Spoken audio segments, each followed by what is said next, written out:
આગળ આપણે single route વિશે માહિતી મેળવી. હવે જાણીશું 2 રૂટ, 3 રૂટ અને 4 રૂટના યુનિક કન્સેપ્ટ વિશે.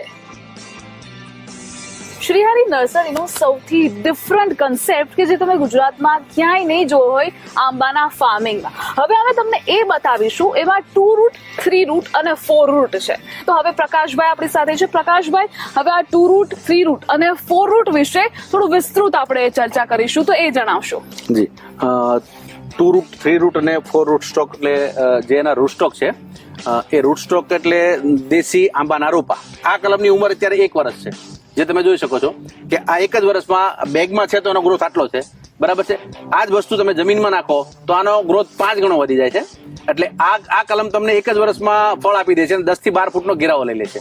અને બીજો સૌથી મોટો આનો એડવાન્ટેજ એ છે કે ગમે તેવી આંધી, તોફાન કે વાવાઝોડું આવે તો એમાં આ કલમ પડશે ને ટક્કર આપશે પૂરેપૂરી, કેમ કે આના રૂટ સ્ટોક ચારે બાજુ ફેલાયેલા હોય છે એટલા માટે. અને આની અંદર ફળનું પ્રમાણ પણ ખૂબ વધારે માત્રામાં આવે છે અને ખૂબ જ જલ્દી આંબો તૈયાર થઈ જાય છે.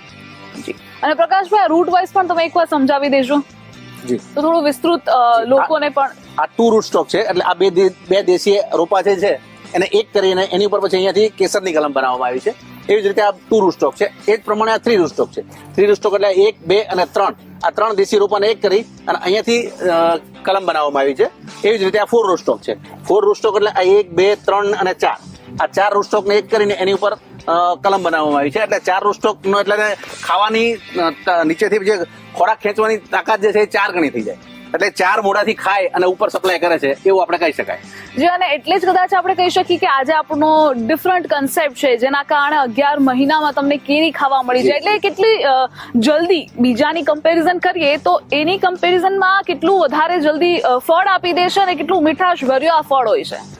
ફળની મીઠાશ તો જે સેમ પેલામાં હોય છે એ જ હોય છે, પણ તમને વધારે સમય એકદમ ઓછો લે છે. ધારો કે 11 મહિનામાં હમણાં તમે રોપો એટલે આવતા સિઝનમાં તમે આમાં ભરપૂર માત્રામાં ફળ લઈ શકો. અચ્છા, હા. અને આમાં કોઈ ખાસ એવું ધ્યાન રાખવાનું તકેદારીઓ કે જે આપણે ખાસ ધ્યાન રાખવું જોઈએ? પર્ટિક્યુલરલી તમારો કન્સેપ્ટ છે ગો ગ્રીન સેવર્સ અને આ પ્યોર ઓર્ગેનિક જ છે, તો તેના વિશે પણ જણાવશો. હા જી, જેમ અમારું સ્લોગન છે ને, ગો ગ્રીન સેવર્સ અર્ન મની. હા, એટલે તમે હરિયાળી કરો, વૃક્ષો વાવો, હરિયાળી કરો અને એમાંથી પૈસા કમાવો. એક્ઝેક્ટલી. અત્યારે આપણા દેશના ખેડૂતને જરૂર મુખ્યત્વે આ જ છે કે ઓછા ખર્ચે આપણે વધુ ઉત્પાદન કેવી રીતે લઈ શકીએ. ઓર્ગેનિક અને ગૌ ખેતી બેઝ પર જશો તો તમારો ખર્ચો અડધો થઈ જશે. એટલે આ વસ્તુ તમે ખેડૂતોને સમજાવી અને વધારે લોકો આ ટાઈપની કલમો રોપે અને સારામાં સારું ઉત્પાદન લે, એવો અમારો ધ્યેય છે. ઓકે. શું તમે બેબી પ્લાન્ટ અને મધર પ્લાન્ટ વિશે જાણો છો?